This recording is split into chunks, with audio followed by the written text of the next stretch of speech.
Live from the UK, broadcasting around the world. You're listening to the Mic Drop Club, hosted by Douglas Hammond. Message received. You do not need to know what you need. Just engage with the podcast feed.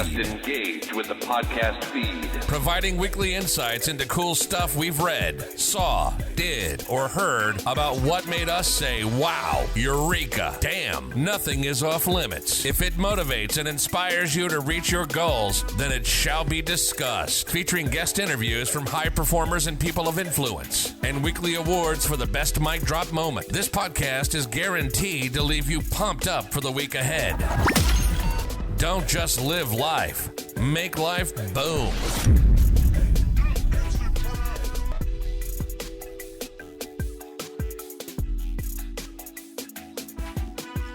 Hi everybody, it's Douglas Hammond for another episode of the Mic Drop Club. And today I am blessed. I am super happy. I've just come off the back of recording for her on her own show. I've got Tara Humphrey, MBA, primary care leader and healthcare management specialist, to join us on the Mic Drop Club and tell us her mic drop moments on her journey to success. So with no further ado, Tara, how you doing? You okay? I'm really good. Thank you. Thank you for having me. Oh, excellent stuff. It's like deja vu. So, Yeah. I've been seeing your face appear for quite a few years on LinkedIn. I was like, who's this person? And then through a mutual friend, Monique, she teed us together to have a conversation, in around the stuff that I'm doing. But equally so, I'm so intrigued about Tara's own journey and the things that she finds valuable in life, and some of these lessons I want to unpack, because for Tara to do what she's doing, she has exercised courage.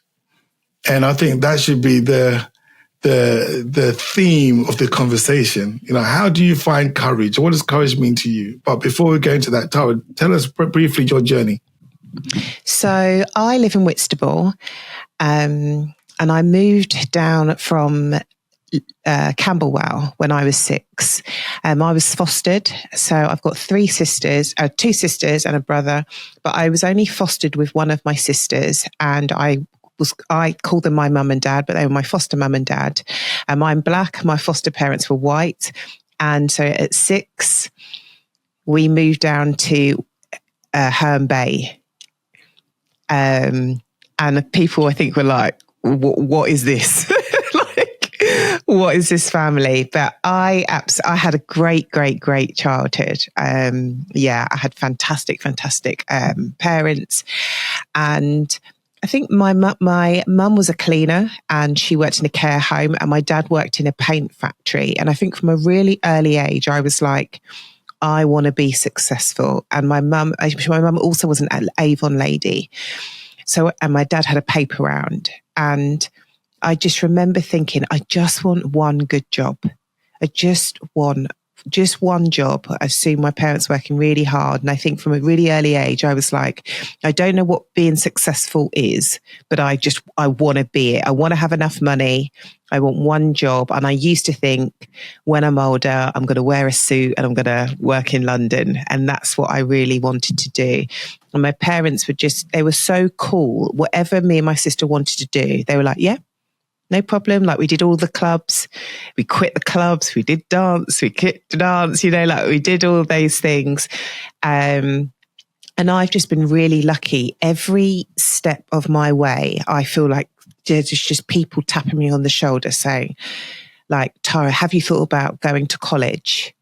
And I went to college, and then someone's like, I did a GMVQ in leisure and tourism. I didn't really know what I wanted to do. And then someone said, oh, we've got HND in tourism management. Would you be interested in doing this? And then they were like, oh, you can turn your HND into a degree. Would you be interested in doing this? Or when I worked at the university, someone said to me, the work that you're doing, have you thought about doing an MBA? And I remember thinking, what's an MBA?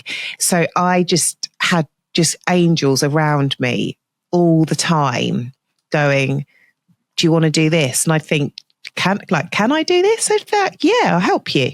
So I've just been so lucky. And I think I feel like I definitely have the imposter. I think, why me? That's And that's yeah, very yeah. interesting. You say that, and you're still saying the imposter rearing its ugly head, despite these people that have come into your life and seeing potential in you that maybe you don't see within yourself. Would you say you're a naturally confident person? No. No.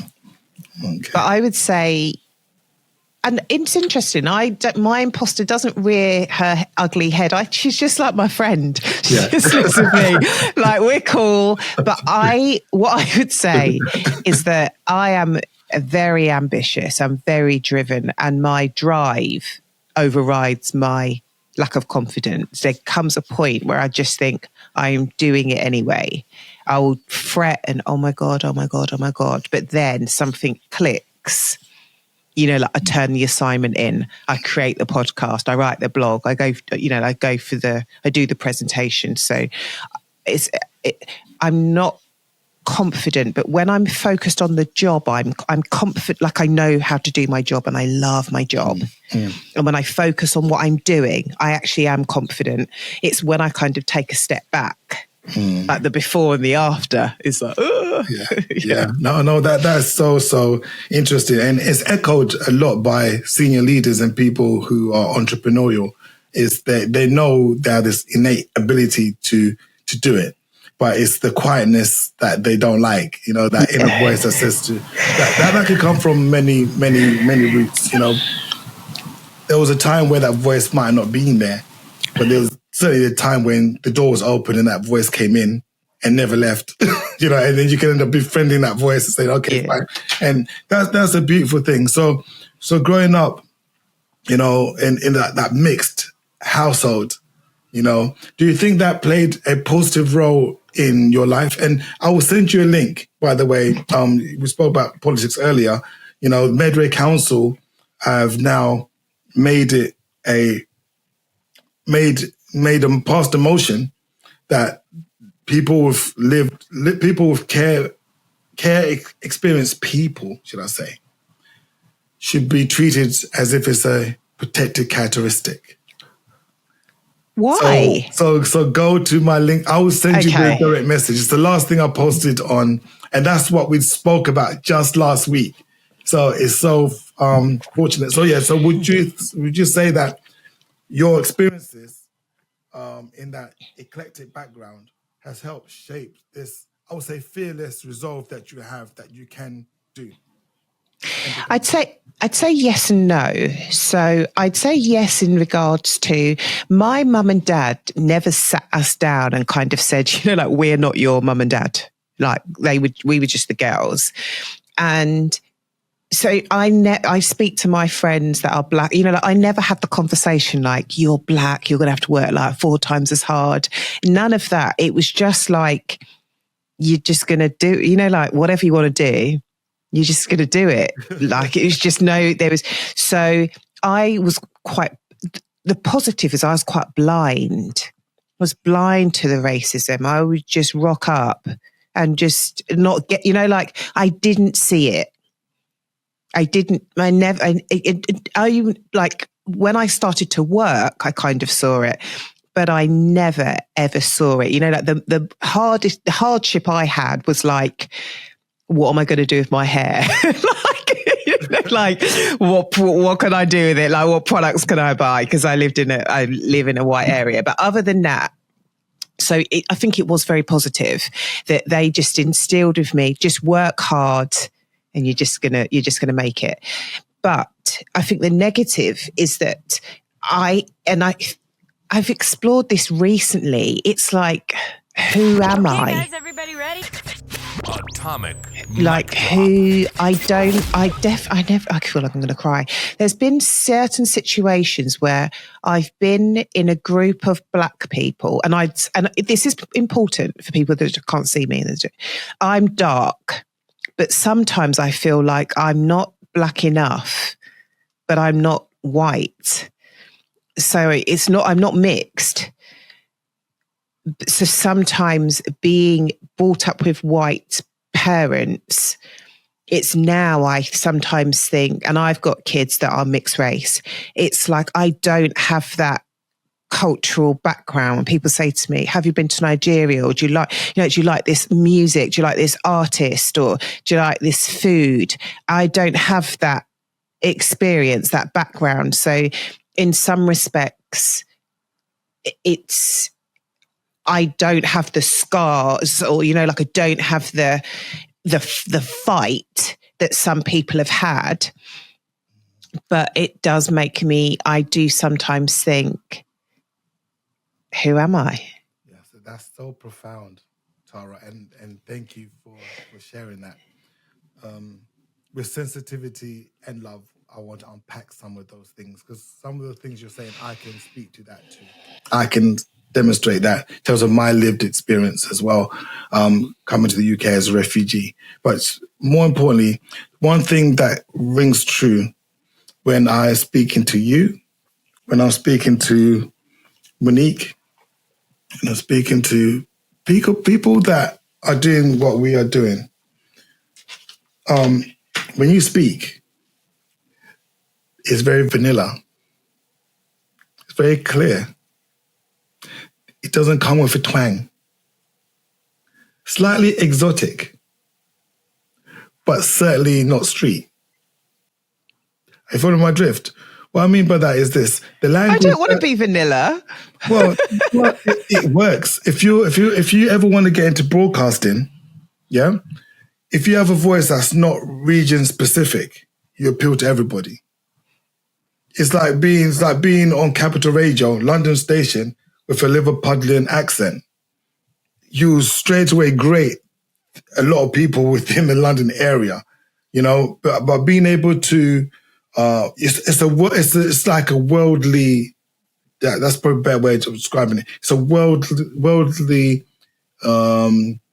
description of how you speak. It's worldly, which is a good thing.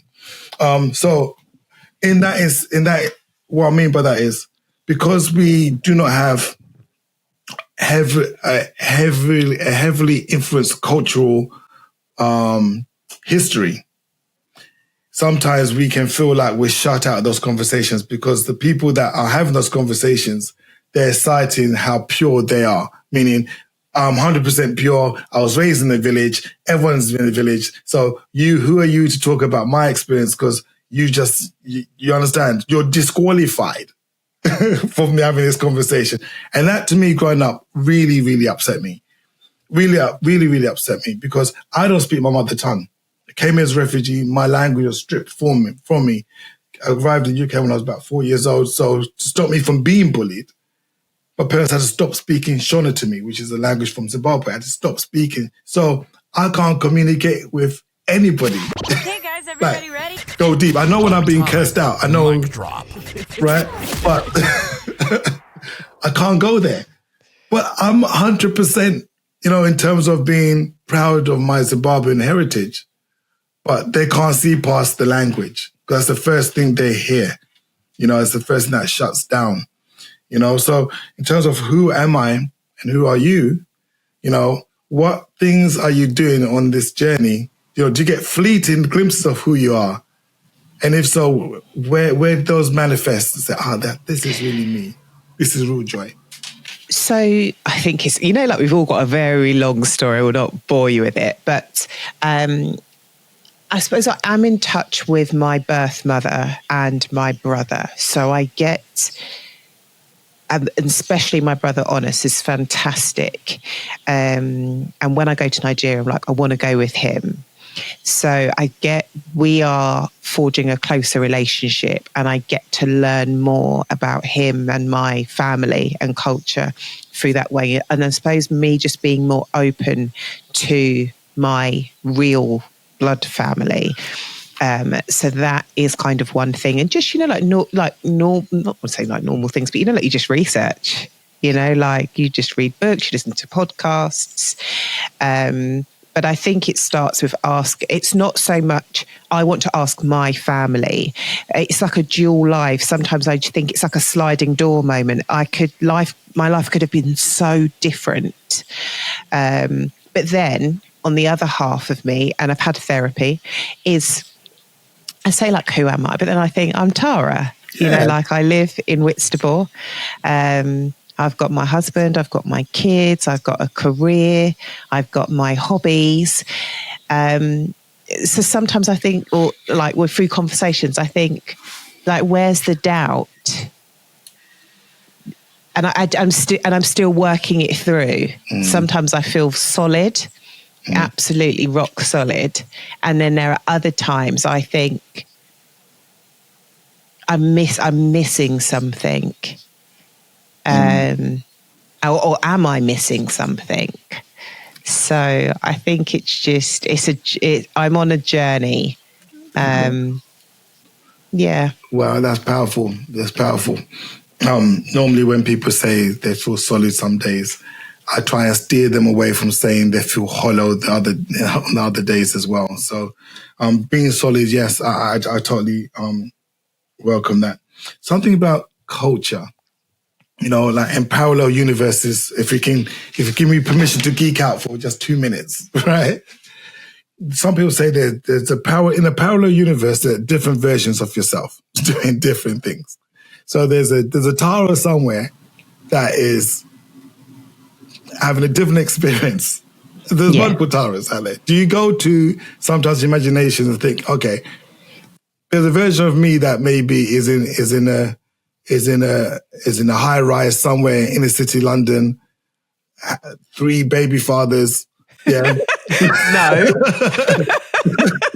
There's a version of Tara in like London millionaire. Yes, exactly. But and there's a Tara somewhere that is a Olympic athlete somewhere. Yes. There's a Tara love it. Yeah. There's a Tara somewhere that is a musician. All these various variations of Taras, right? Yeah. Equally to Douglas, there's a Douglas somewhere there that's some bum sitting somewhere in a correctional facility, right? All these versions do exist simultaneously. And sometimes the choices that we make move us closer to different versions of ourselves. You know? So to be that Tara in, Knightsbridge, shopping in Harrods, all that kind of stuff, the decisions that you make today move you closer or further away from that Tara. Yeah. Yeah, because in the snakes and ladders of life, it's these decisions. We all got similar dreams and aspirations. I guess it's the mistakes that we make that define us. But everyone wants the same thing, but we all make different mistakes. That is it. That's the only thing that separates me from Douglas that's in prison now. It's the different choices that we've made in our life. So in finding out who you are, this is the version of who you are. This is the person you've chosen to be, right? Yeah. Yeah? Right. So lastly, in terms of courage, to step out of the culture that we find ourselves in, no matter what it is. Did you find that it's a concerted effort that you're making to be courageous and you're scared and you're going to do it anyway? As you said, your ambition, you're a very ambitious person. So does that, some people might say it's because you're not scared. You're not scared, right? But what's the truth behind your ambition and you still deciding to go for it? Because many people are still ambitious, but they're still staying on the couch. What makes you take that extra step? I just want it. You want it, yeah? I just want it. Yeah, I'm just, one of the work values, which is my value, is all in. I'm all in. If I say I'm going to do it, I'm going to do it. And it's just a drive that, and I've got really good friends. So it's a bit like, I'm not trying to do anything like no one's ever done. I'm not trying to be the first. I may be sometimes the first in my industry because I'm very influenced by other industries that are ahead. Mm-hmm. But yeah, I think I'm just going to do it. It just gets to a point where I'm just like, Tara, I always like eyes down, just focus on what you're going to do and just do it. And the worst that could ever happen is that it just doesn't work. And that's it, and the people won't know that it's not worked because they wouldn't have seen it, because that's a measure of it not working, really. So I think the courage just comes from, I just do it. I see it, probably, manifest it. I just see it and know that this isn't it. I cannot stay here. There's another level. There's another level. There's another level. Yeah, keep climbing. I just want to see how far I can go. No, excellent. That's so inspiring. The last question, if I may. I know we're running out of time. Are you a stickler for detail? Are you a details-oriented person with a big vision?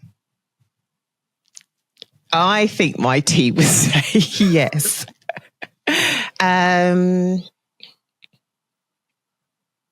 Do you know what? It depends. I think I have a vision, and then I want it done right. I want it done right. Because I think in my business, it's my name. It's my face on the business. There's no hiding. Yeah. So it's the little things that really make a difference. It's the please and thank you. You're dotting the I's, are crossing the T's. It's yesterday I had to cancel a meeting, and it's like, could I send an email, or do I just give them a call and say, look, I'm so sorry? It's that customer service. And I think the details do matter. And they're easy. They're easy. They're easy to do. And I think sometimes people think it's easy, so they disregard it, or it doesn't matter. Yes. So I think I'm probably not detailed enough, but I try to be. Great stuff. And any words for women who find themselves, at the precipice of making a decision, going solo, change of career, all this kind of stuff, anything, any words of inspiration to say, you can do it. And how do you do it? I think it's just, I was saying, like, you know what you want to do, and you're scared. Okay, guys, everybody ready? But atomic mic drop. You have to follow your gut. Otherwise, you just go round in a circle. You're delaying the inevitable. And I think my tip is create a plan. Don't jump unless you've got to jump with 2 feet. And you save yourself. But if it's not an emergency, it's just be strategic, make a plan, and just keep looking forwards. I sometimes allow myself to, go over the conversation a few times. I wish I'd have said this, I wish I'd have said that, or he said this, or she said that. Allow yourself that. And then move forwards. Don't keep looking back. You are trying to move forward with your brakes on if you keep doing that. And I just think allow it and then move forwards. Wow. Excellent. Do you know what? This is so funny. Last week, I done a post. I posted some content when I was in central London. And I was talking about car registration numbers.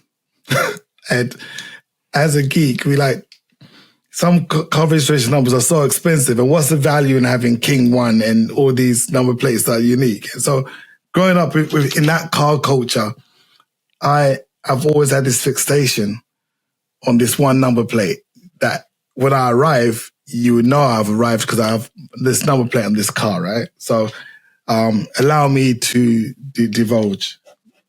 L4 to NLB.